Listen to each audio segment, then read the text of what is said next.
see how far the video game industry has come, look no farther than tennis games. Remember Pong? We've come a long, long way, friends. Well, some of us have. Welcome to Mario Power Tennis, a game that the creators of Pong would never have believed would be the result of their fiddling with transistors in the garage. And a game that brings tennis to an audience who thinks Anna Kournikova is the sport's best player. In other words, if you're a big fan of the game of tennis, this is probably not your thing. But for everyone else, it takes the rigid tradition of tournaments like Wimbledon, throws it into a cannon, and blasts it to bits. And yes, you can play traditional tennis with the official rules and all that. But that would be like going to a free buffet and only eating a piece of toast. There's so much on offer beyond what you get in most tennis games.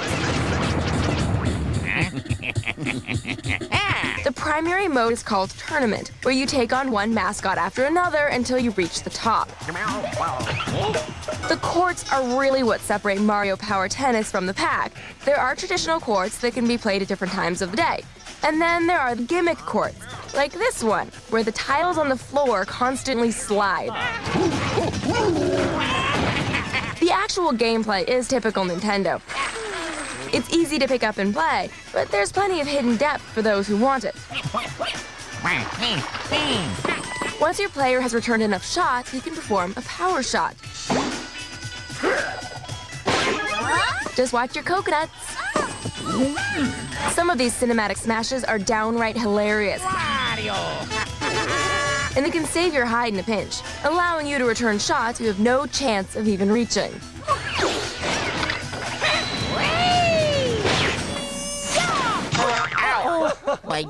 The package is rounded out by a grand slam of minigames that are fun and teach you the ins and outs of playing at the same time.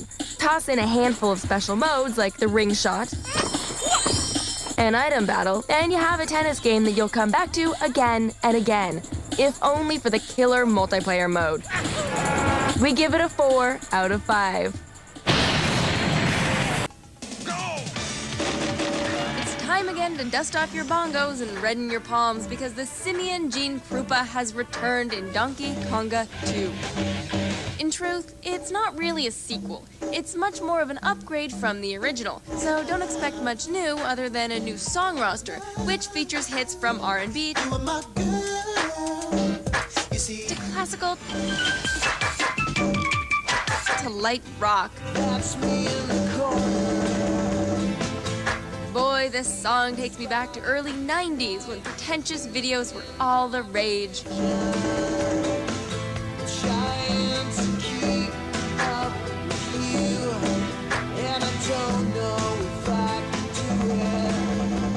Now, don't get me wrong, the game isn't bad. Konga 2 is still more accessible than Taiko Drum Master and can provide the entire family with just the right amount of challenge. However, they haven't added anything new to the gameplay other than the new songs, four-way action, and minigames. Somehow losing rock, paper, scissors is just more humiliating in Donkey Konga. But not as humiliating as this.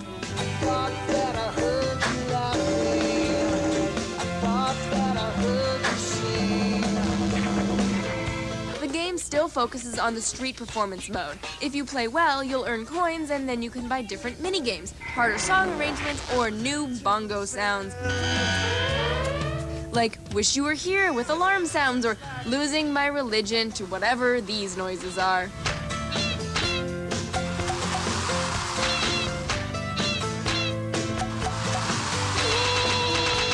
If I see that clip one more time, I'm gonna lose my religion and just assume God is dead. There's also freestyle mode, which I think everyone can agree is a bad idea.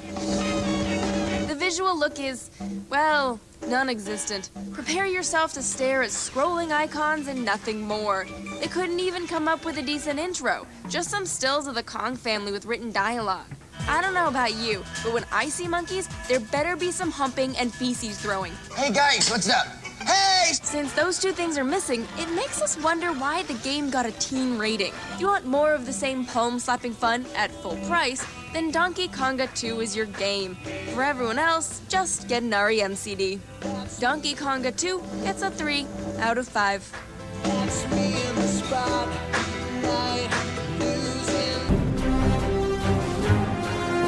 If you've never played The Legend of Zelda Ocarina of Time, then something has gone horribly wrong in your gaming life. It is time to fix that mistake with Ocarina of Time 3D for the Nintendo 3DS. I know what you're thinking. Sure, Ocarina is a great game, but I already played it years ago. Wrong. Ocarina 3D has been upgraded in every possible way. Sadly, Navi is still as annoying as ever. The environments are bursting with detail. Every chicken feels vibrantly alive. Even with the 3D turned off, the graphics are impressive. While the N64 version was pushing the system to its limit, Ocarina 3D feels like the game they wanted to make all along. There are tweaks and improvements around every corner. The ability to equip the iron boots on the fly finally makes the water temple tolerable. The only real gripe is that the motion tracking assisted aim is more of a hindrance than any real help. And while the 3D is truly gorgeous, it's not for everyone. Zelda is an epic game, and putting in long hours with the 3D enabled can cause eye strain depending on the gamer. In addition to the original game, Ocarina 3D also packs in the Master Quest and a boss challenge mode that allows you to relive your old conquests. It's amazing that after all these years, Ocarina still holds up as a masterfully designed game packed to bursting with creative idea after creative idea. Finally, there's a reason to own a 3DS, and it's called The Legend of Zelda Ocarina of Time 3D, a 5 out of 5. Metroid Other M seemed to hold promise when it was first announced, but now it has arrived, and holy crap, it sucks for so many reasons. Hang on tight, Metroid fans, this is gonna hurt. The story is a far bigger part of the game than in any previous Metroids, and it's a big part of the problem. The conspiracy side of the tale is just fine, but mostly it's concerned with Samus and her vast, sweeping insecurities related to her past. Samus's characterization in Other M is absolutely unacceptable, and frankly insulting to her fans in general and female fans specifically. This woman has saved the galaxy half a dozen times over, and she's standing around moping over this Adam guy in long, droning monologues that sound less like the most badass bounty hunter in known space and more like a 12-year-old girl reading her journal. Confession time. Don't come around if you're lost until you consider what it will cost. It will be You! This is one of the strongest and non-sexualized female characters in gaming, and now she's constantly showing us her ass and mooning over this utterly personality-free Adam guy. She's so submissive to him that the reason you don't have your power-ups in the beginning is not because she doesn't have her power-up abilities, but because she decides not to use them until Adam says it's okay. Sam, I'm authorizing missile use! Dude, you couldn't even open the front door without Samus's help. The third-person action is a blend of Ninja Gaiden and Metroid and works pretty well, aside from the inconsistent auto-aim that's forced on you.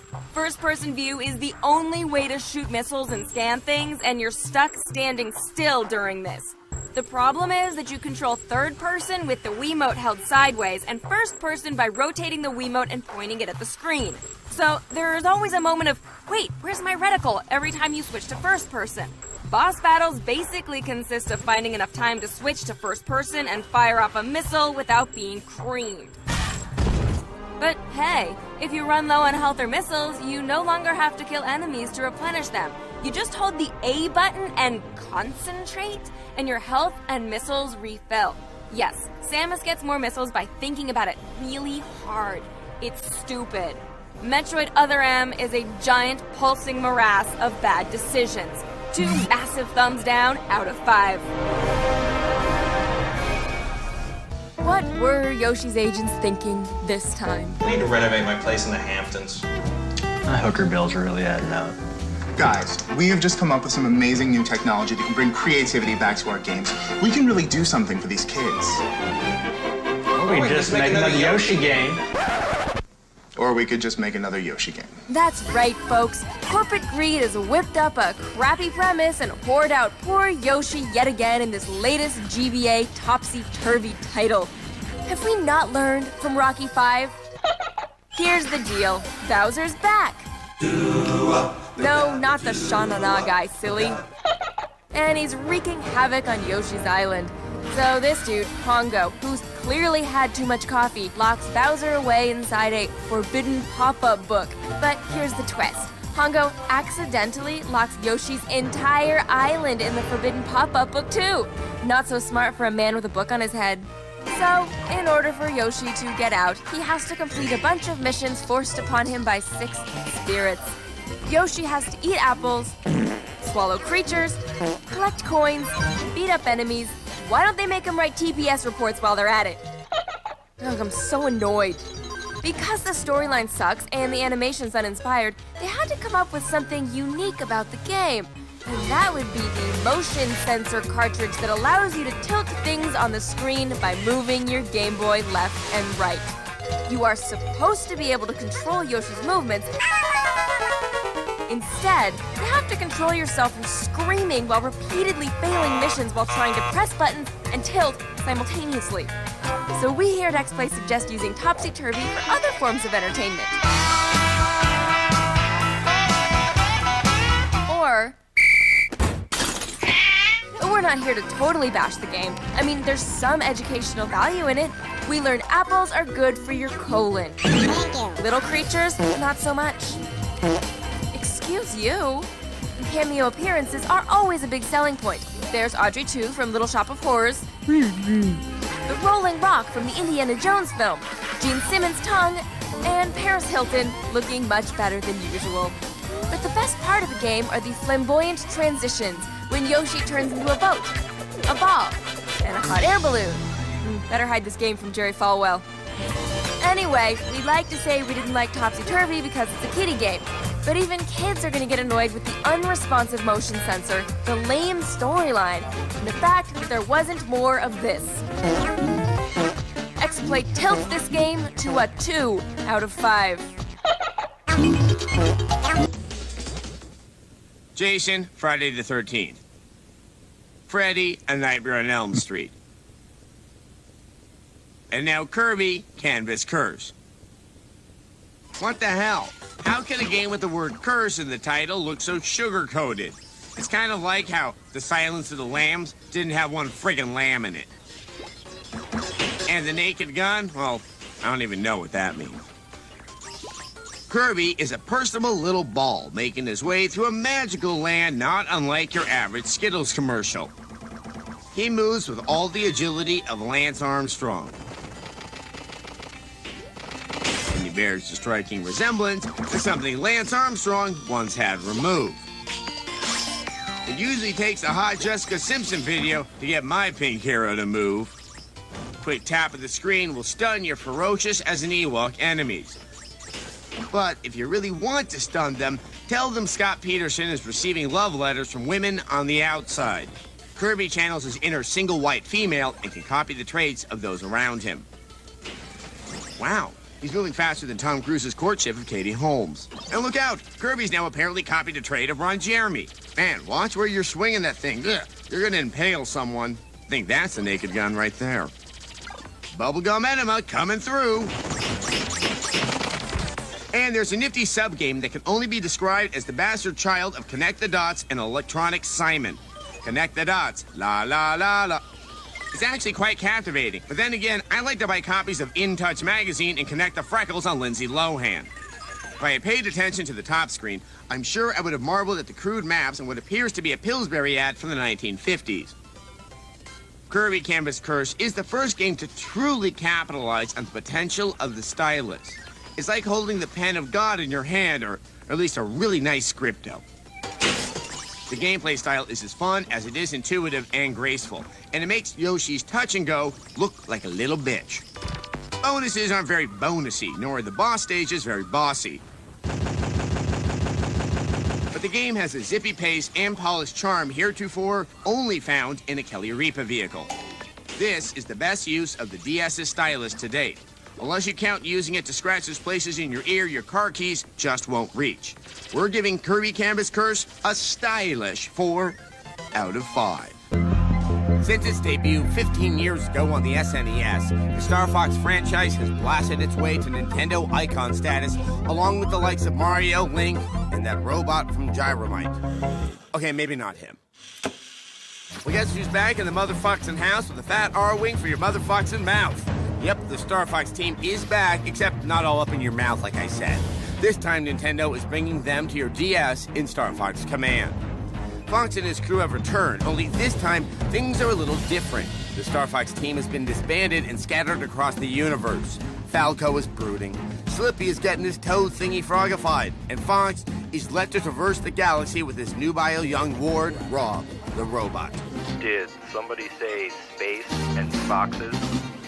Folks, it's former Senator and American hero, John Glenn. Prepare for blast off, Adam, my man. This game looks like a one-way rocket to sexy Animal Island. Mr. Glenn, I'm not sure if this is really appropriate. Don't rocket block me, Sessler. I went to Comic-Con. I know what's what. I'm hanging up. I'm talking about furries, Adam. There are a lot of things that set this title apart from its predecessors. For starters, you control the plot through a sort of choose-your-own-adventure style interface, allowing you to tailor your own path to arrive at one of several different endings. Oh, should I find Falco or track down Pappy? Oh, what's an anthropomorphic space ranger to do? StarFox Command also returns this franchise to its roots. Space combat. No more awkward missions on foot.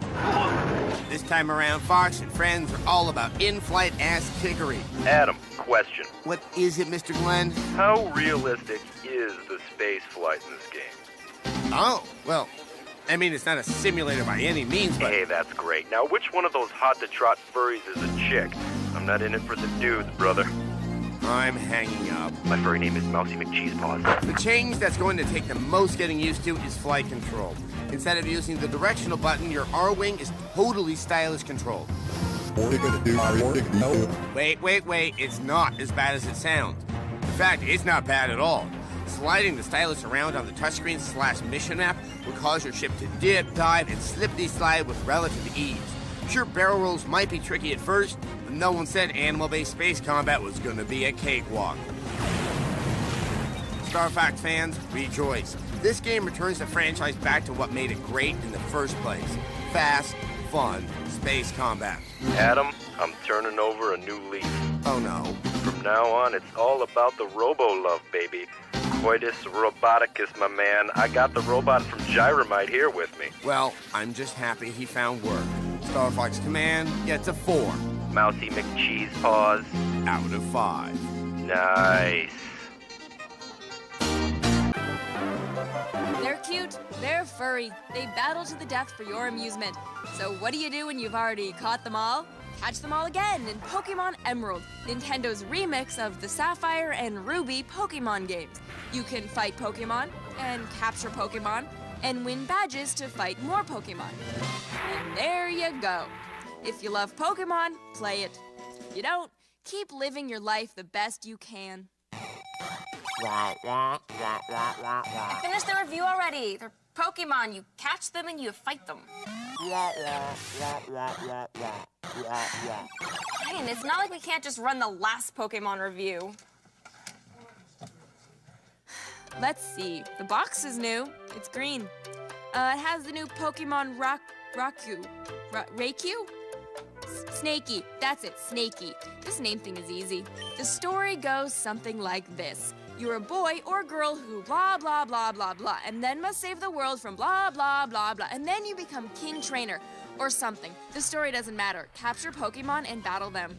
Emerald lets you take on both Team Magma and Team Aqua in one game.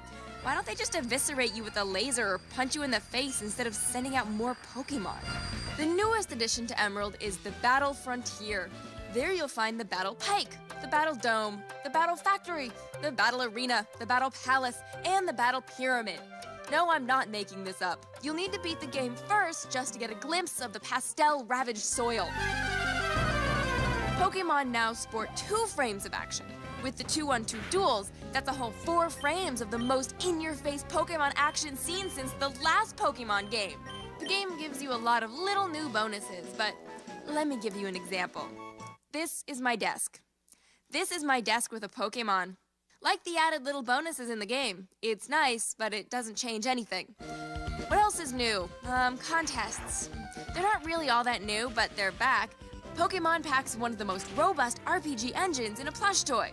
With over 360 Pokémon to choose from, you have an infinite amount of variations when it comes to moves, stats, and strategy.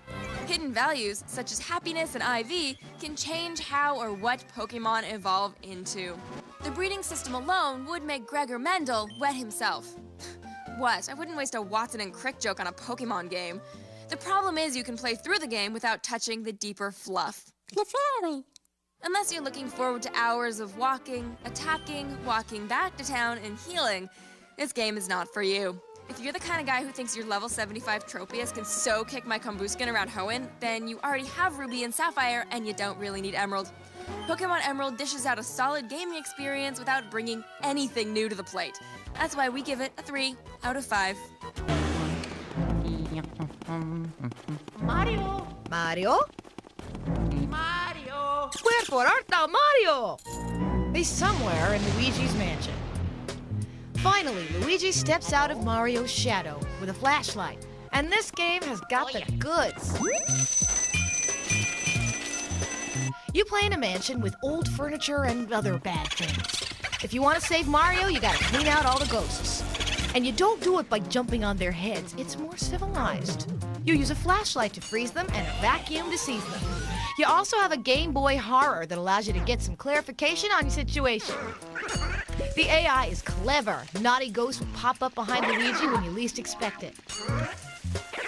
The two joysticks on the GameCube controller allow you to work the game with ease. The main stick controls Luigi, while the little stick controls his perspective. The cartoony graphics are solid. Its lighting and transparency effects are spectacular. The sound is pretty good, too.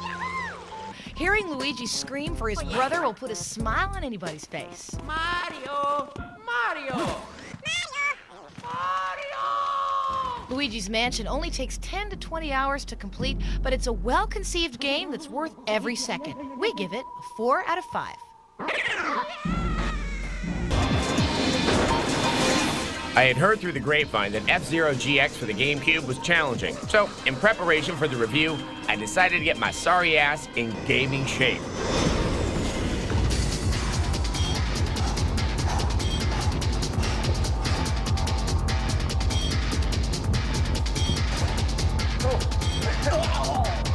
Ready, go! Ready, go! Faster, Sessler! Ready, go! Concentrate! Sting! After a grueling regimen of reflex and endurance drills, I was finally ready to take on the beast that is F-Zero GX. But I quickly found out that nothing could prepare me for the challenge. Let's get one thing out of the way right now. F-Zero is fast. How fast?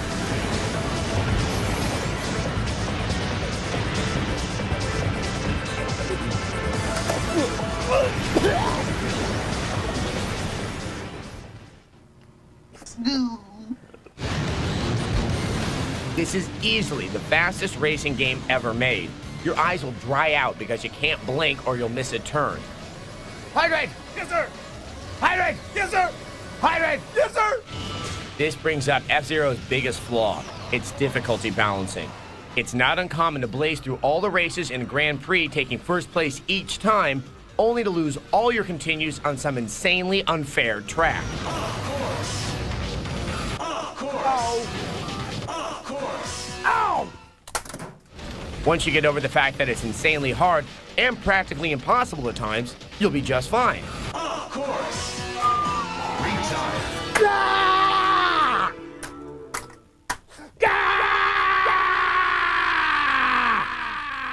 Or not. Despite its extreme difficulty, F-Zero GX is still a great racing game. The controls are sublime, with each of the more than 30 cars handling completely differently. Of course, if you're not down with racing using any of the supplied cars, you can create your own. Parts are required as you make progress through the Grand Prix and story modes that you can use to trick out your machine. You can even create your own logos. Check out this sweet, sweet X-Play ride. Speaking of the story mode, it's a first for the franchise. You follow Captain Falcon as he climbs the ranks of the F-Zero Racing League. Oh look, an extra nipple for the captain. Of course, he'll run into plenty of trouble along the way. The gangs. If you love the old school aesthetic of playing to perfection, F-Zero is a perfect 5 out of 5. But with its difficulty balancing issues, we see many broken controllers in its future. We give it a dizzying 4 out of 5. If you're just tuning in, we've been covering the abduction of world-renowned plumber / importer-exporter Mario. And we'll cover this story non-stop. Or at least until a blonde girl disappears in Barbados or Saskatchewan or someplace non-American. From what we know, Mario's off-again, on-again common-law wife, Princess Peach, has taken it upon herself to find Mario and has organized a search mission of one. Princess Peach being the one. Or as she's known on this treacherous journey, Super Princess Peach. Let's take a moment to learn more about this peachy princess. Peach is a good woman, a strong woman, a supporter of decent causes, an all-round good gal. She once auditioned to be one of the juggies for the Man Show. Yet sadly, she's always had a problem staying off the pipe. And she has mood swings, but unlike Hillary Clinton or any other strong woman with opinions that make men uncomfortable, these mood swings help her. They give her powers. Emotional powers. Did a man come up with this idea? It is not possible for this to be any more insulting to me or any other woman in this day and age. Oh, I can't stay mad at you, Peach. Your hairstyle is to die for. And your umbrella is so disturbing. Let's take a look at some of these powers in a montage.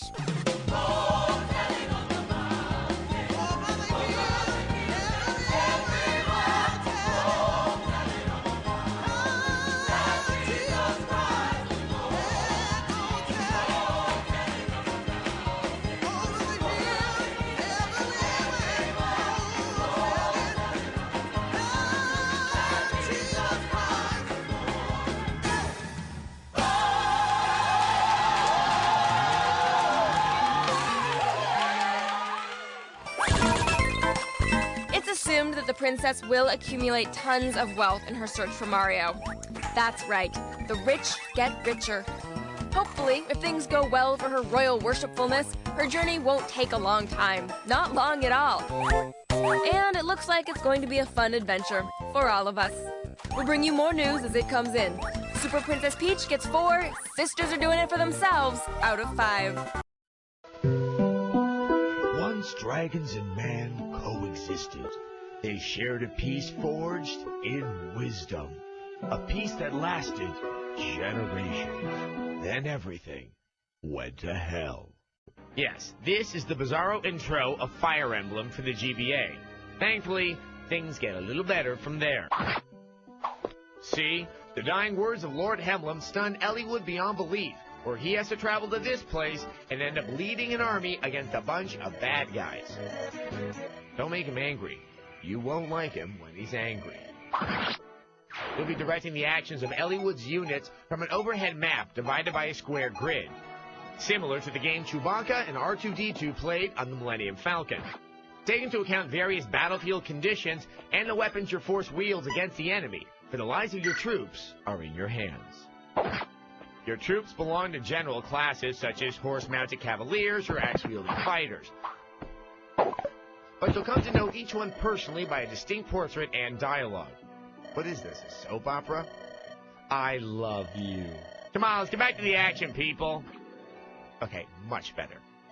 The fight scenes use cartoony graphics, and you won't see any blood spilled. But fans of the harsher elements of battle are met halfway with detailed animation and meaty sounds that create a real sense of impact when characters strike each other.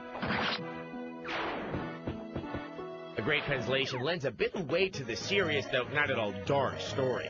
And the gradual difficulty increase makes the game fairly easy to pick up. The promise of leveling up, graduating to powerful advanced classes, new characters, and following the story makes the game difficult to put down.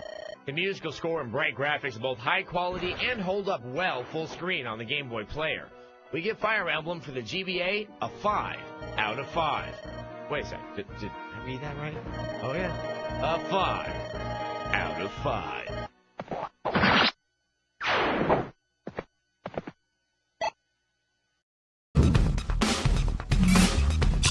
It's been 25 years since Nintendo's Kid Icarus made its debut on the NES, and up until now, the game has only lived on in the hearts and minds of gamers. However, the winged wonder is finally back on the 3DS, but was the wait worth it? Are you excited? Kid Icarus Uprising takes the angelic hero on an all-new 3D adventure that blends on-rail shooting with ground-based combat and exploration. Serve up a combo meal of pain. At the start of the game, you'll meet the young angel Pit, who is granted the power of flight by the goddess Palutena, as he battles through myriad environments against enemies old and new. The campaign shows a reverence for the original game that most Uprising players will have probably never touched, but the ties to the past don't extend into the gameplay. Let's get down to business! Uprising is about shooting and scoring, and then doing it slightly better each time you play through the 10-hour adventure. The action starts with Pit in Flight, where you'll control his movements with the left analog stick while guiding his shots using the stylus or face buttons. The left trigger is used to launch projectiles and up-close melee attacks. Due to the fact that Pit can only stay afloat for 5 minutes at a time, most of the game's levels shift downwards, with the cherub shuffling through on-foot stages. These missions allow for more exploration, but the stages quickly begin to drag on and tend to recycle elements far too often. This isn't right! Worse, the game features a very awkward control scheme during the ground-based segments, using the stylus to control both aiming and the camera, and it will inevitably lead to cramped fingers and frustration. As it is, there's not a single control scheme in the game that feels simultaneously capable and comfortable, and the included plastic stand for the Nintendo 3DS offers little help. Pit's return may be bogged down by inept controls and lackluster ground battles, but overall, the art design paired with intense action, dramatic storytelling, and silly one-liners I can't believe I'm actually flying! have Kid Icarus Uprising striking an original chord that resonates throughout the game. Kid Icarus Uprising gets 3.5 powers of flight. Mission accomplished. Out of 5.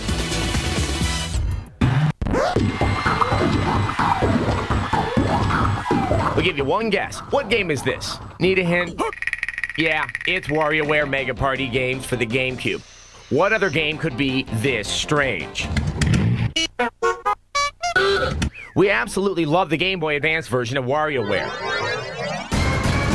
It's simple yet addictive, and a perfect game for handhelds. So what gives with the GameCube version? Well, for starters, if you plan on playing by yourself, you're going to be disappointed. The single-player mode is nothing more than a run of more than 200 of the same minigames found in the GBA version, played one after another. Luckily, all our favorites have returned. They're there, baby. All the minigames have been organized by categories, like sports. There's no crying in baseball. Sci-fi.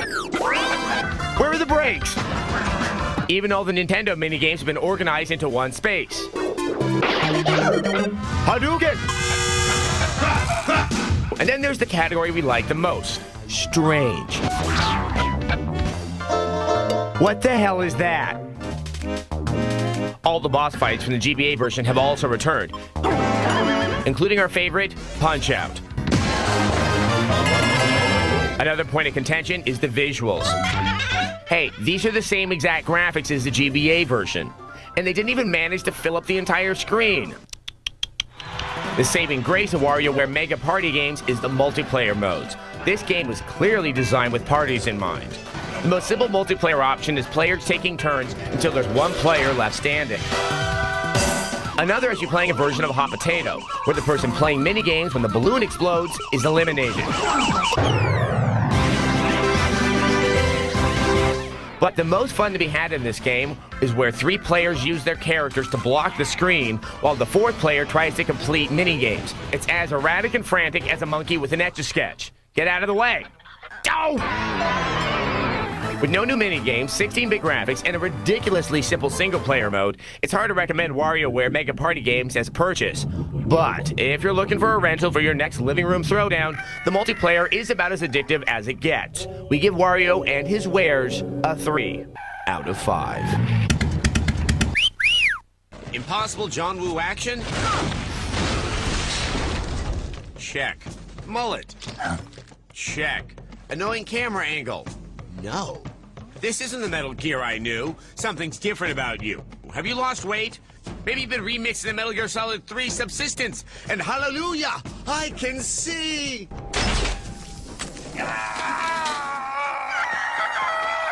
Subsistence is not so much a new game as an opportunity for Hideo Kojima to give MGS3 Snake Eater some massive upgrades. I've been waiting for this. The most visible improvement over Snake Gobbler is the controllable camera. It's over the shoulder, like every other action game made this century. And it's obvious this is how MGS3 should have been the first time. But while the camera has the new lease on life, Snake controls the same with the same frustrating quirks. For anyone who's wondering, Snake still can't walk while looking around in first person. He also can't pee while someone is watching him.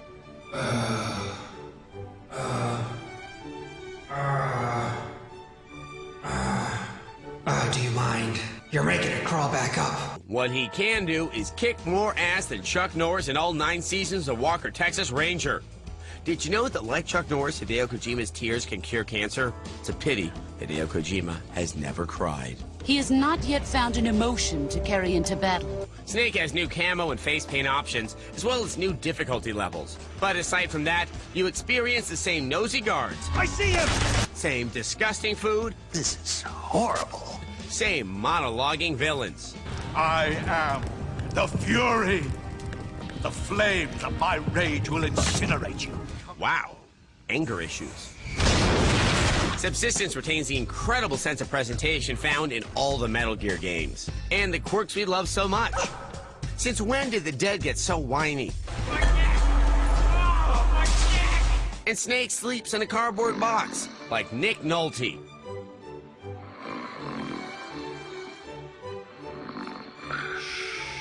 In a shocking discovery, we learned that the PS2 is capable of lag-free, easy-to-use online play.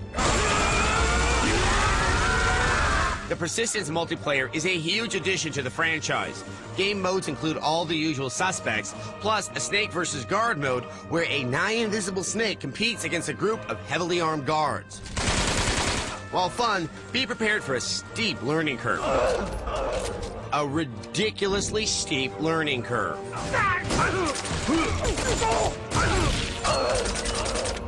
Also included are the original 8-bit Metal Gear and the never released in America, Metal Gear 2. Thrown in are a few more Snake vs. Monkey maps, and a collection of secret theater cinematics seen before only on the interweb.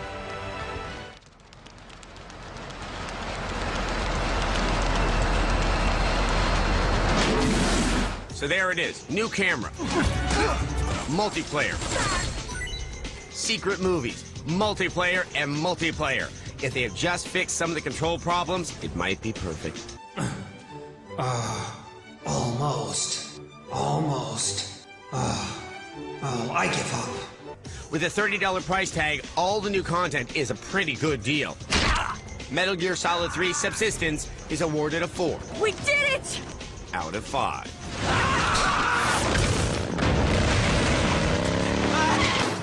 Can you believe it's been almost 10 years since Diddy Kong Racing first arrived on the N64? Well, it has been. You're old. Get over it. To celebrate the anniversary, developers are releasing the game on a handheld in Diddy Kong Racing DS, and by celebrate, we mean shamelessly exploit. The big difference between this and better games like Mario Kart DS is that there's actually some semblance of a storyline. You see, evil Whizpig has invaded an island filled with adorable critters so that he can terrorize them. They send a letter to Diddy Kong and friends to come help them. How does Diddy eradicate the porcine problem? Well, by racing in go-karts, in airplanes, in hovercraft. Yes, I know, this doesn't make any sense. I mean, if racing against crazy people hurt them, shouldn't we send Dale Earnhardt Jr. to North Korea?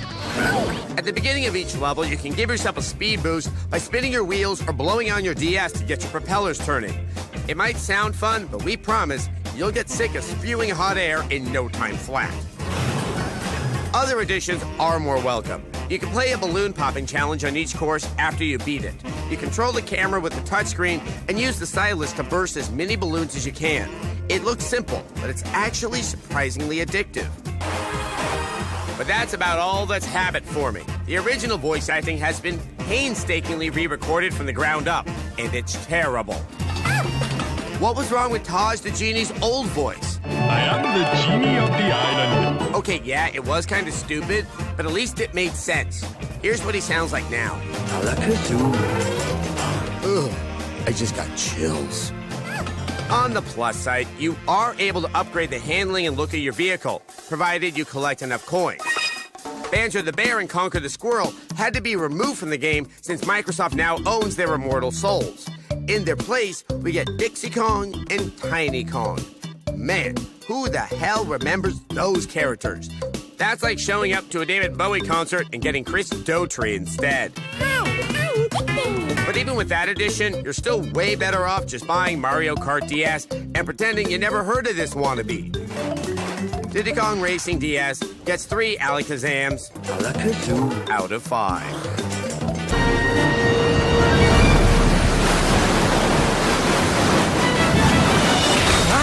That's a pretty snazzy performance there. Yes, Sonic the Hedgehog is back and taking his first sneaker-laden steps on the Xbox 360 and into the future of gaming. How can this be our future? This is terrible! Don't get ahead of me, my little remnants of a prison shower clog. Animators have painstakingly slowed down every frame so gamers could truly appreciate the fine mahogany craftsmanship. But unfortunately, they had to replace the delicate grains with glitches. Hedgehog-killing glitches. Whoa!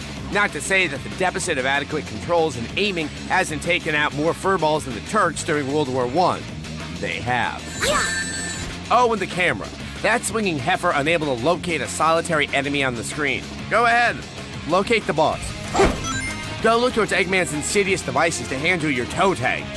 It's the falling tower hidden by the camera that kills you in the end. No!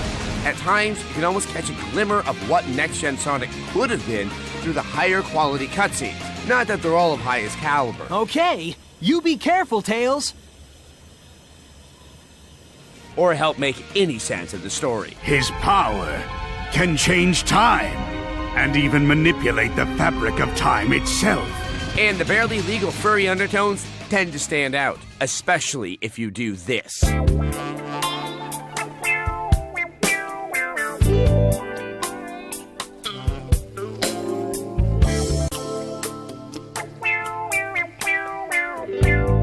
I'm so glad that you came.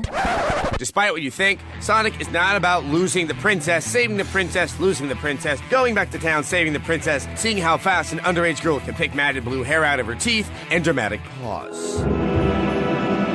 It's about the people. Huh? Helping the 10 or so people in this sparsely populated Duplo city. Like this good citizen, I accept the task and... yeah.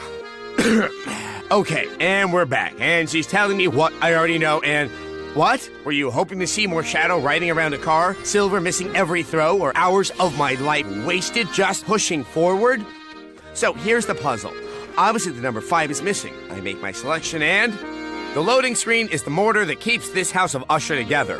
After leaving a city, before the boss fight, after you die, between cutscenes, before the results, after the results. Hold on, where was I? After the girl... and way after any redeeming quality may have been leached out of the series by some of the most uninspiring environments, shoddy controls, and degenerate use of the same stages over and over again by characters even less defined than a Rorschach test. That's why we're giving Sonic the Hedgehog for the Xbox 360... what? These are high-end scores! A 1 out of 5. They're back! What do you get when you cross a carrot with a gaggle of giggling gerbils trashed on the contents of your parents' liquor cabinet? Well, it just might be a bunch of Pikmin. They're colorful, ridiculously loyal, hardworking, easy dying, and prone to gregarious gathering. Pikmin 2 for the Cube revisits that plastic, frutastic place in all of us, and this time around, there's no game-imposed clock ticking. Gone is the offending 30-day time limit that kept you from kicking back and killing time with your tiny tribe of cloned carrot people. I love when they struggle. Work, you wee bastards, work! No thimble of grog unless it's mingled with the sweat of your limbs and the dust of your bones. Your tender tribe of laboring Lilliputians are capped at 100, so strategic management is essential. A variety of Pikmin species are crucial to progress, so it's up to you to monitor their survival. Your partnership of pugnacious pipsqueaks are complemented this time around with 2 new species, the poison-devouring Speedy White, and our favorite, the purple sumo Pikmin. This LRD, short for Little Round Dude, dumps villains with his carb-infested booty luggage quicker than a stoner eats pizza. His rotund swagger can make him the wrong man for the job when speed is of the essence. The LSD, or Little Slim Dude, flies around at incredible speed, digs up buried bling, and goes where no Pikmin before him could go before. Mostly to poison-infested gates and traps. This time around, you can also play as Louie. Split the lads up and send them off to accomplish separate objectives. This can save time, effort, and most importantly, Pikmin. The background story is simple. Your company needs to get out of debt, and it's up to you to return to the planet of Pikmin and pick up enough crap to accomplish the $10,000 task. There's loads more detritus laying around this time, along with combinable treasures for functional use. Knock it off, you're driving me crazy! That's better. Sometimes it's the only way to shut a Pikmin up. Of course, special Pikmin are hard to find, so try not to get the little fellers killed off as a form of birth control. Most Pikmin don't like water, or poison, or lasers, or dying. Who really does at the end of the day? Some downsides are that the graphics haven't been improved much, and the title is still bereft of any decent cinematics and developed story. But with friends like these, who needs the movies? We give it a 4 out of 5. The next Zelda game is pulling out of the station, and it's worth punching a ticket on Link's latest adventure. Spirit Tracks is the sequel to Zelda's first DS title, Phantom Hourglass. Same look, same controls. Different mode of transportation. This time around, it's locomotion by locomotive. You'll be scouring this pleasantly large and populated world while laying the track down on the evil that's trying to take over Hyrule. Something else that returns from Phantom Hourglass is the concept of a central dungeon that you'll be visiting several times. Now, before you get all steamed up and blow your... I've got some good news. You won't have to replay the same levels, and the timer is gone. In fact, this time around, the central dungeon is a lot of fun. The puzzles are devious, and this is one area where Zelda will be lending you a disembodied hand. You see, Zelda had a run-in with a baddie, and she didn't fare very well. I know you're shocked, but at least this time her spirit made it out all right, and in a series first, you'll get to control Zelda. She'll control the Phantom Knights while you puzzle your way through the Tower of the Spirit. She'll go where Link can't, through fire, across lava, the ladies' room. Besides the main tower, in your usual explore, find a weapon, use that weapon to beat the boss dungeons. This time around, a lot of the adventuring takes place via side quests. There are towns to visit, collectibles to acquire, and tracks to lay. If you choose to. Sorry to say, there are some places where Spirit Tracks goes off the rails. While the stylus controls work great for mapping out train routes or boomerang courses, it can be a frustrating way to navigate through dungeons. The cross-country train trips tend to get a little monotonous after a while, and then there's the multiplayer, which isn't even worth mentioning besides saying there is multiplayer. But who cares? This is a Zelda game, not Modern Warfare 2. Spirit Tracks is jam full of everything you loved about Phantom Hourglass, plus some needed improvements that all go to making this a great handheld adventure. This is all the holiday cheer Zelda fans will need. The Legend of Zelda Spirit Tracks gets 4 out of 5. At number 7 on the best of the GameCube is a game for the animal lover in all of us. I mean the real, true, honest-to-goodness animal lover. No, not that kind of animal lover. The animal lover that just wants to walk with the animals, talk with the animals, and live with the animals. That's where Animal Crossing comes in. Think The Sims, but with animal-human hybrids, straight out of H.G. Wells, but not the whole Dr. Moreau thing. You can do anything you want in Animal Crossing. It's open-ended. You want to fish? Well, fish, damn you. Fish. You want to dig up old fossils? Go ahead. Maybe you'll find Jimmy Hoffa or a really old dinosaur. But enough about Madonna. I haven't been a virgin in like 55 years. Animal Crossing takes place in real time.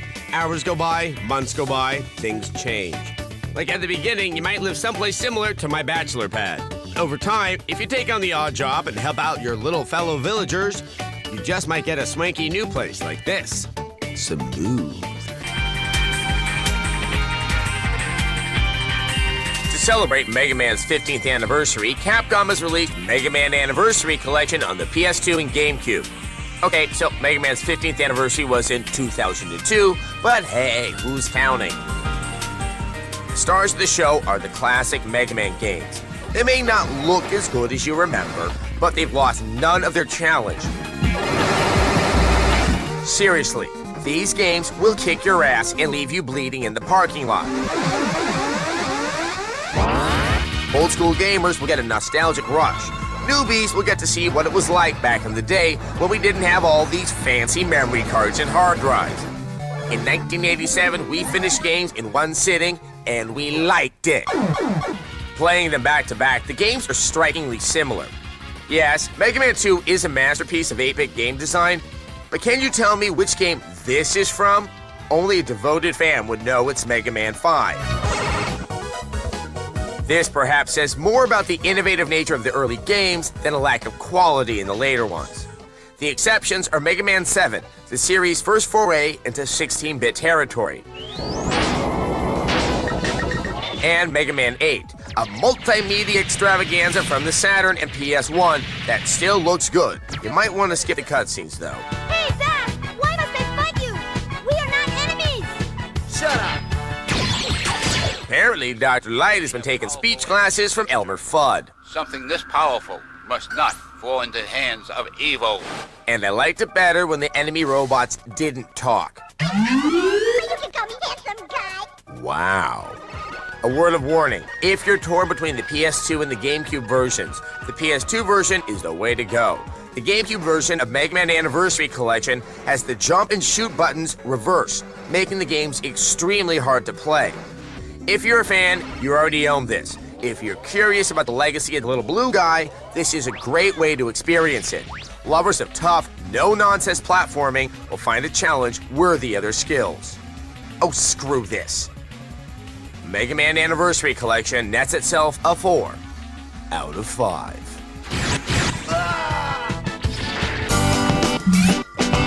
Attention couch potatoes, you no longer have a good excuse to be fat. Wii Fit Plus has arrived. The game is sold by itself for about $20 or packed with a balance board for $99. So it's useful for those already familiar with Wii Fit, as well as people who haven't exercised in years. Finally, a game for the rest of us. The basics are the same. You still use the Wii Balance Board to partake in strength training, core balance exercises, aerobic activities, and of course, yoga. There. What? But in addition to those categories, there's now Training Plus mode, which includes about 15 new mini-games to try out. Overall, they're a lot of fun, like wacky circus juggling, island cycling, and our personal favorite, obstacle course. For some reason, you can now keep track of your pet. You can enter their name and stats and then weigh them by getting on and off the scale while holding them. In Blair's case, he has a pet unicorn. His name is Stabby and I love him.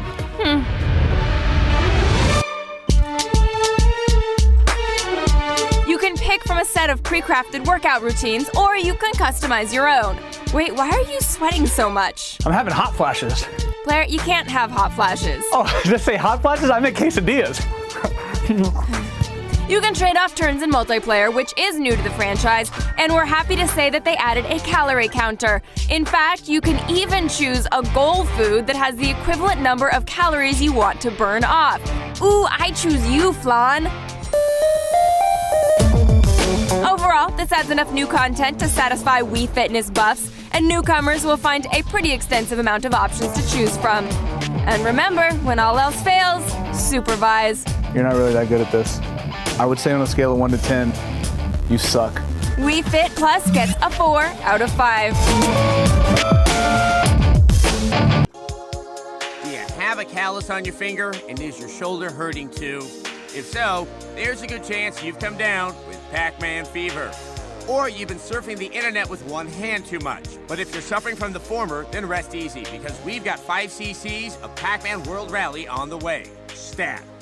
Yes, the naked yellow man in the red boots returns. This time, it's in a kart racer incarnation. And he's not alone either. Pac-Man brought some playable pals with him, like our old ghost friends Inky, Blinky, Pinky, and Clyde. Miss Pac-Man and Junior are also on talent.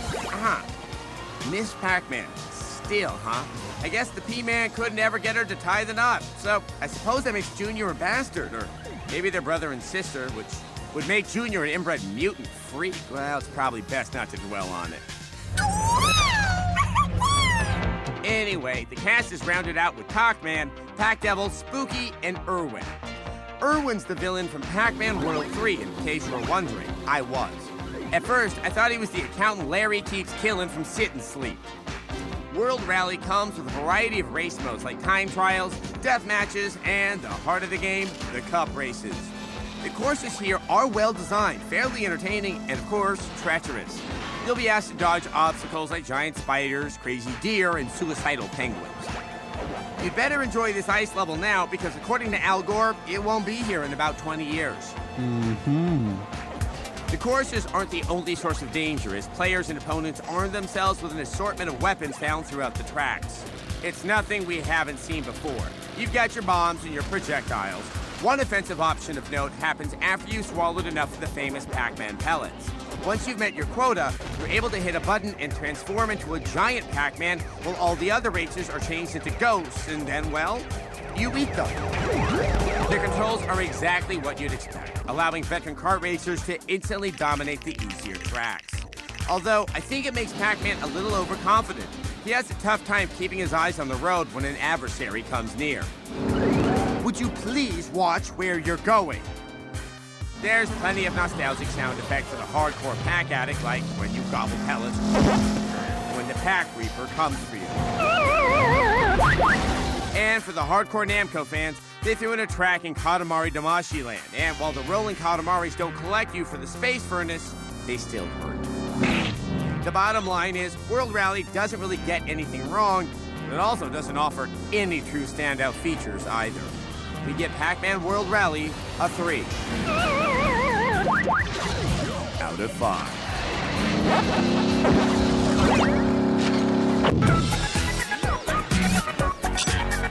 When it comes to Japanese RPGs, most Western gamers are all too familiar with the crazy-haired, giant sword-swinging lads accompanied by giggly, saucer-eyed female companions on a nonsensical quest to stop a world-ending catastrophe. Fortunately, Monolith's Xenoblade Chronicles is anything but your standard JRPG. Oh, Shulk, you say that every day. Easily one of the best-looking Wii games ever, Xenoblade is an immense, open-world adventure that takes place on the surface of 2 enormous godlike creatures. 2 great titans came into existence. You follow the story of Shulk and his companions as they traverse this strange and beautiful world. Armed with your fancy energy sword, you'll spend your time hunting rare and difficult monsters, running errands for locals, searching for hidden zones and collectibles, all while striving to prevent the evil Mechonis from taking over. Looks like the Mechon are hell-bent on taking us out. Shulk's sword, the Monado, acts as the primary plot driver for the surprisingly dark story. This ties together nicely with a gameplay mechanic known as Glimpse into the Future, which allows players to predict and react to vicious enemy attacks before they are delivered. Need this! Yeah! While the story isn't free of plot cliches or outlandish dialogue, You're nothing but slackers! the tale is relatively non-melodramatic, sparking moments of shock and awe thanks to some surprising twists. Guess even a hero's gotta reach his limit eventually. The initially simple gameplay quickly grows more complex. There are many ways to fight battles in the game, and the overwhelming amount of options can be dizzying at times. However, invested players will come to enjoy the dynamic combat, finding it challenging and fun. Despite some repetitive side quest design, Xenoblade could easily be the defining JRPG game of this generation. The excellent voice acting, superb musical score, and hours upon hours of open-ended gameplay give you plenty of reasons to finally dust off your Wii. So, you can activate it now then. That's why we give Xenoblade Chronicles 4.5 mystical swords. The future is ours for the taking. Out of 5. When we were younglings, we would close our eyes at night and dream about the worlds of Street Fighter and Tekken colliding. Well, we're adults now with grown-up problems like mortgages, but we've somehow finally received our childhood wish. Street Fighter Cross Tekken! And good news, it's pretty damn awesome. Is it possible that Pandora's box is connected to the Satsui no Hado? Who cares? Story takes second place to the main idea. They've basically taken some of the biggest names Capcom has and stirred them up with Tekken favorites like Kazuya and King. Because this title was developed by Capcom, players of Street Fighter will feel right at home. The integration of Tekken characters and elements is done very smoothly. Here come some new challengers! The way that the game implements 2 versus 2 action is also well done. The tag system leads to interesting combo opportunities and manages to not feel like a retread of the Marvel game. Also, if one life bar drops to 0, you lose, even if your second character has full health. This is borrowed from Tekken Tag Tournament and adds to the unique feel of Street Fighter Cross Tekken. Here's a tip, the new fighting system helps charge characters like, wait, look at that raptor, it has boxing gloves! Now that is just adorable. Anyway, the downsides of this game are small but worth mentioning. The clunky menu system feels surprisingly outdated for a game coming out in 2012. Oh good, you're awake. But we're still highly recommending Street Fighter Cross Tekken for its addictive fighting mechanics and colorful cast of characters. Stay tuned for further updates in this fascinating story as it develops. Street Fighter Cross Tekken gets a 4.5 out of 5.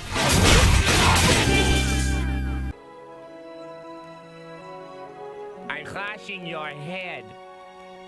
Final Fantasy XI marks a major departure for the Final Fantasy series. After 10 single-player RPGs, Square Enix has struck out into the massively multiplayer realm.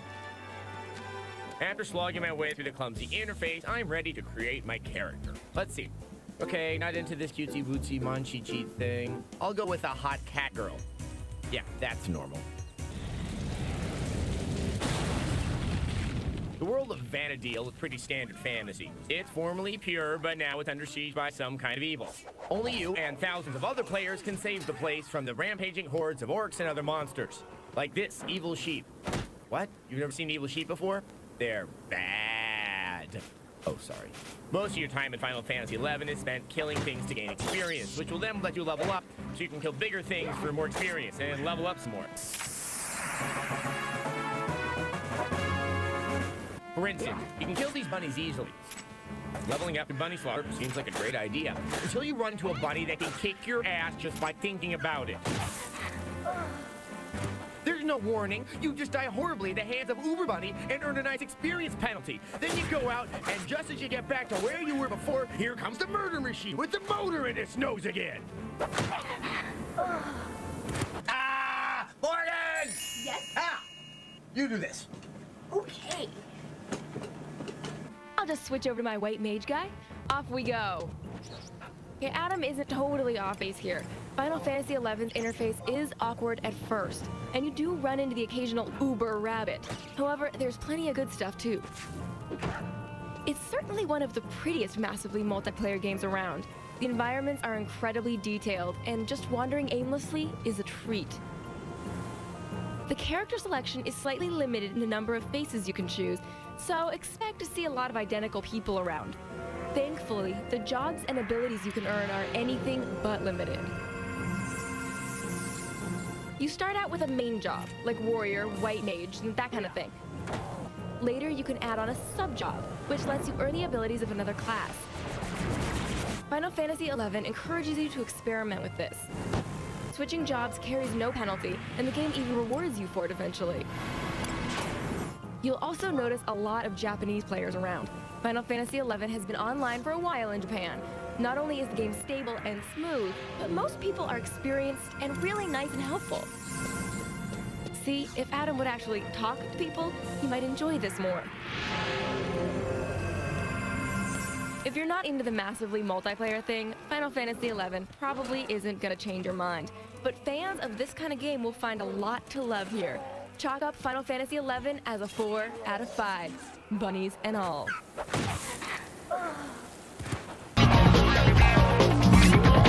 Yes, that is a naked lady who is fighting off ancient all-powerful monsters with the help of a hairsuit. This is the strange, wonderful world of Bayonetta, where all your guilty pleasures come true. See, our friend Bayonetta here is a witch, and as such, she's engaged in a bloody fight with Heaven's angels.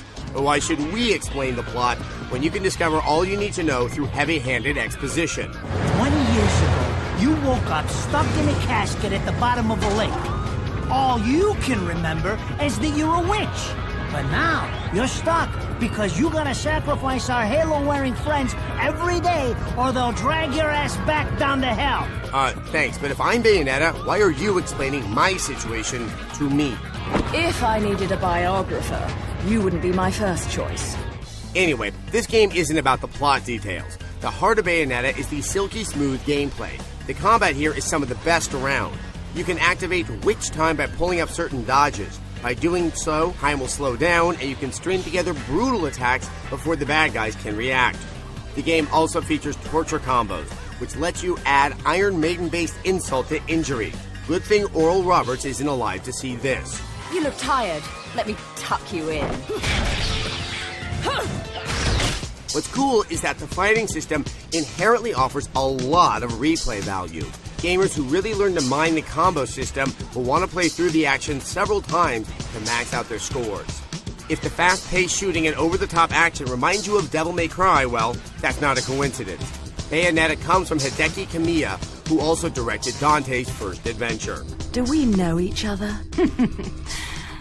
The game's set pieces seem hell-bent on making people forget about God of War and Ninja Gaiden, as each boss is bigger than the last.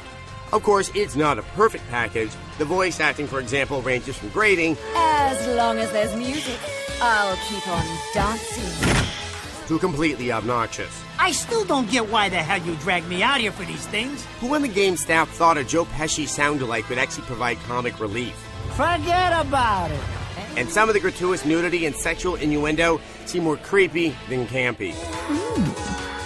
Sure, it may be self-aware, but the game simply isn't smart enough to claim that its adult aspects are high-minded parody. Mostly, these moments just come across as awkward and ham-handed. And we should mention that there are unforgiving moments where you're given little clue as to what to do. This leads to some frustrating deaths. But overall, the compelling action in Bayonetta more than makes up for these shortcomings. Prepare to get hooked on this Twitch action game. Bayonetta gets a 4. Dear Lord, grant us guidance. Out of 5. Sie zu erlösen von ihrer sterblichen Existenz. Listen to them, the Castlevania games of the night. What music they make. They haunt our dreams, they curse our nightmares, and yet we can't stop playing them. As addicting as whatever Amy Winehouse is into, this Castlevania game should be a devilish treat for PSP owners. Which is why the depths of hell have invaded our realm with Castlevania The Dracula X Chronicles. These chronicles have all the 2D side-scrolling we've come to expect, nay, demand from Castlevania games. And this time, there's even more of it to love. Or loathe, as it were. More skeletons, giant floating skulls, and minotaurs. And these stairways lie on the whispering wind. The game is difficult. Not as hard as the similar Ultimate Ghost and Goblins, but it ain't easy. Expect lots of death to come your way. But there are far worse things awaiting man than death, like the special unlockables in the Dracula X Chronicles. Not only do you get, whatever the hell this is, you also get Rondo of Blood, an old-school romp previously only released in Japan. Castlevania purists love this bad boy. This cutscene looks familiar, doesn't it? Probably because the main game here is a highfalutin upgrade. You also get Castlevania Symphony of the Night, an old friend to gamers everywhere. There's a lot of bloody side-scrolling action for your buck. Castlevania games are not your typical side-scrollers. Their ways may not be your ways. They're not for everybody. And it is lacking those RPG elements Castlevania fans expect. But true Blood Red fans should be very pleased with the visuals. Real slick looking, you know? You can almost taste the salt water in this sea monster battle.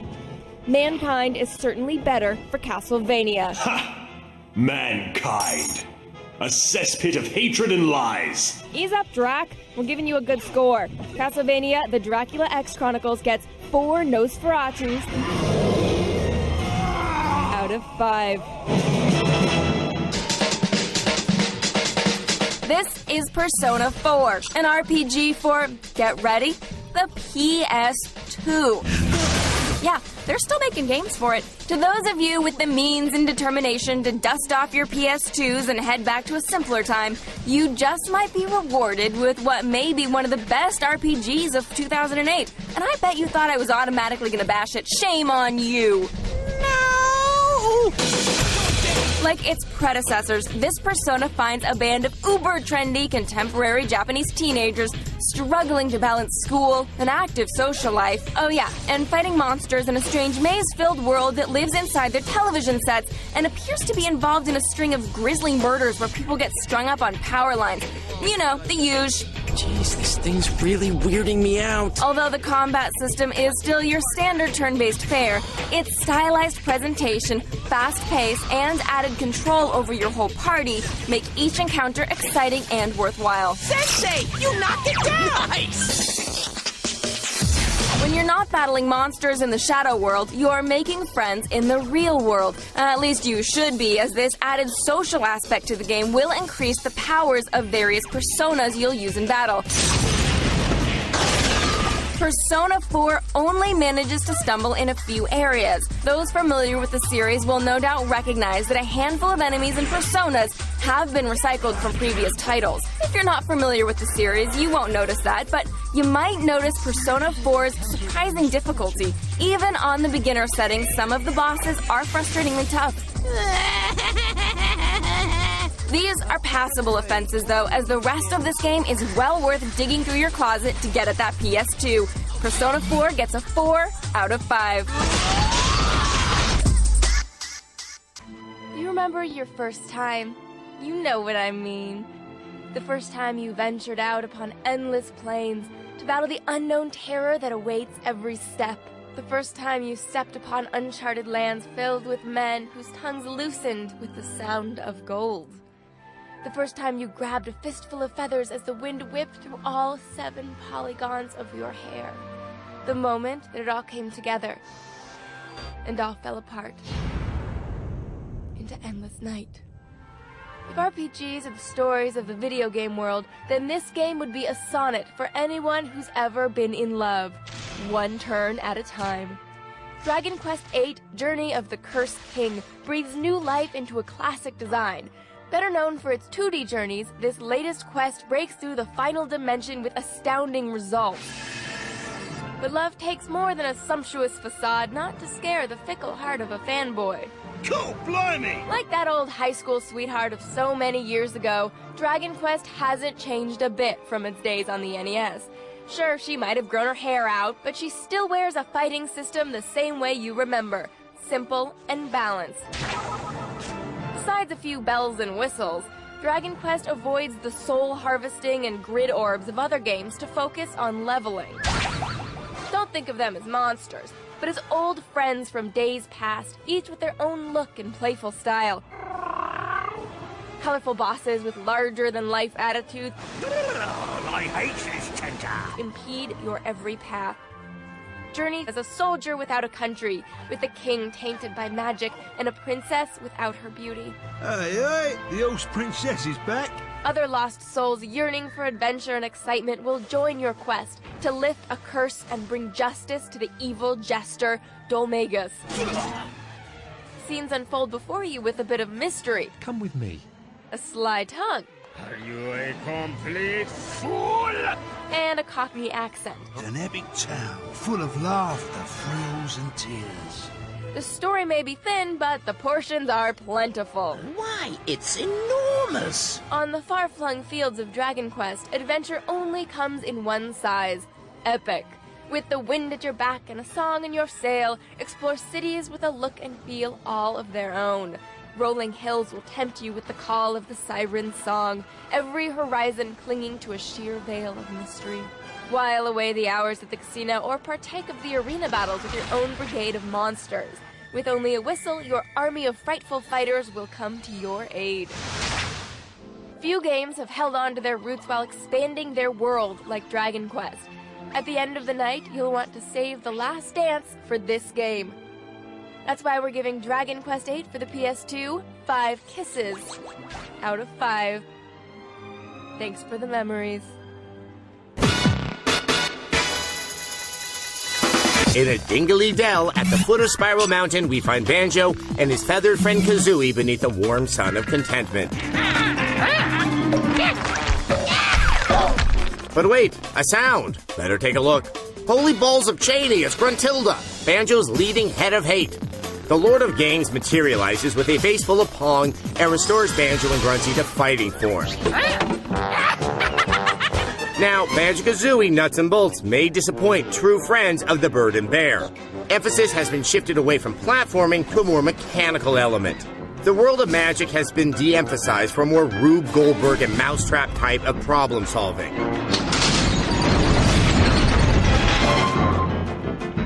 The world the Lord of Games has built for Banjo and Gruntilda is a proving ground. Races, object gathering, defense, soccer. Colorful spaces are filled with reactive obstacles, and it's important to choose the right set of parts for the vehicles you'll use. In the beginning, you'll be able to use basic blueprinted means of conveyance. Later, you'll use the best schematic known, your own imagination. There's a near infinite variety of configurations you can come up with, and designing is half the fun. Multiplayer really shines as you can bring all the parts and blueprints you've collected to bear on your opponents. You can only imagine the vehicle types that will show up on Xbox Live. Mission objectives were a bit discombobulated, and that old gaming nemesis, the wonky camera, got real annoying in tight spots. But fundamentally, there's a lot of fun to be found in nuts and bolts. Hoping to avoid a foggy mountain breakdown, a 4 out of 5. The King of Fighters. There is no game higher. Other 2D action should call it sire. Check your wallet. If you've got a $20 bill in there, you too can have King of Fighters, the Orochi Saga. You get not 1, not 2, not 3, not 4, but 5. That's right, 5 King of Fighter games. Talk about overkill. From King of Fighters 94 all the way to King of Fighters 98, you get more, much more. Way more King of Fighters than any normal introverted gamer would ever want. Because, let's be honest, let's get real, the only one you really need is King of Fighters 98. The others just take up space. And they are a bit dated at this point. I mean, how could they not be? You brought out the wolf in me. King of Fighters 94 introduced team play into fighting. That should count for something. King of Fighters 95 allowed you to mix and match your team of fighters. 96 added a whole slew of new characters to the mix. And then there was 97. I don't remember much about 1997, except Titanic. My heart never did go on. But as we said, it all came together with 98, the best of the heat. There are some additional extras here. The soundtrack for every game is included. That's something, I guess. Look, the price is low. That's the biggest pro for picking up this package. If you're a gaming enthusiast or completist, or just really, really into King of Fighters, this is for you. Ready, go! Otherwise, stay away. Stay away. Stay away from this ball and chain. King of Fighters, the Orochi Saga. It's 3 repackaged products out of 5.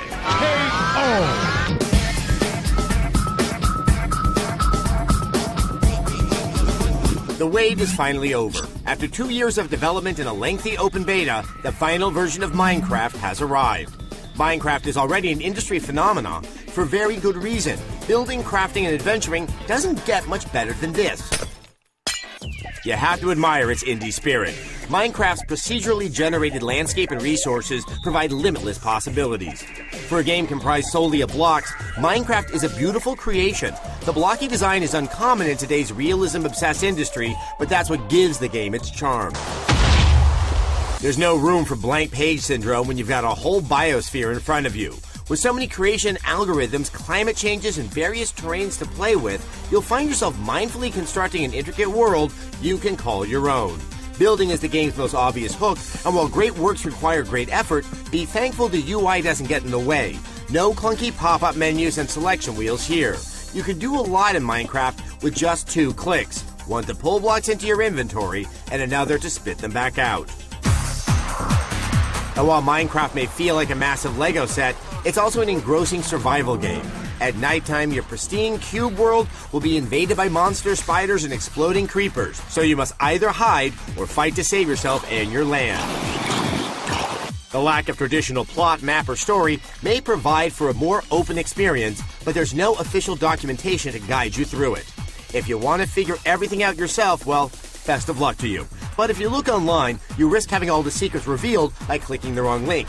Some kind of minimal tutorial introduction would have been nice.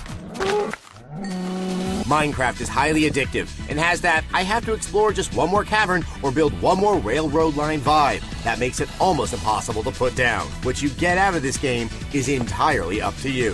Minecraft gets 5 block stacks out of 5.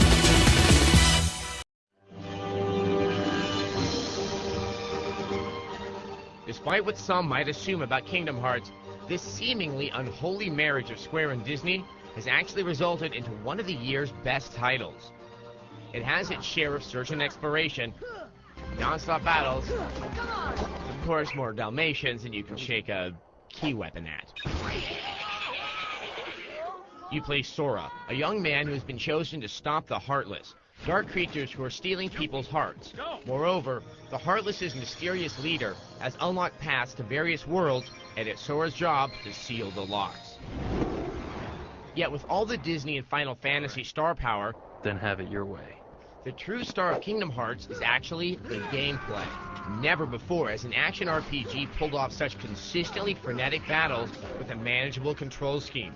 The camera work isn't perfect, but manages to keep up with the action for the most part. Fortunately, an essential lock-on feature is included and allows Sora to focus on one enemy at a time, letting you make sense of the chaos. Goofy and Donald, who join your party, are controlled by a very effective, though customizable supporting character AI. One sour note, though, is the game's space shooter stages, an inexplicably unnecessary minigame that feels out of place. The game's graphics perfectly complement Kingdom Hearts' various worlds, giving 3D life to a ton of Disney characters. Oh, hello, Sora. Special care was even taken to reanimate the mouth movements for the US voice acting. Speaking of voice acting, Kingdom Hearts boasts a stellar cast of Hollywood talent, most notably Haley Joel Osment as the heroic Sora. Why would I do that? We've only just met. Angel's David Boreanaz also lends his skill as Squall. That's Leon. Excuse me, Leon. Sora, let's go.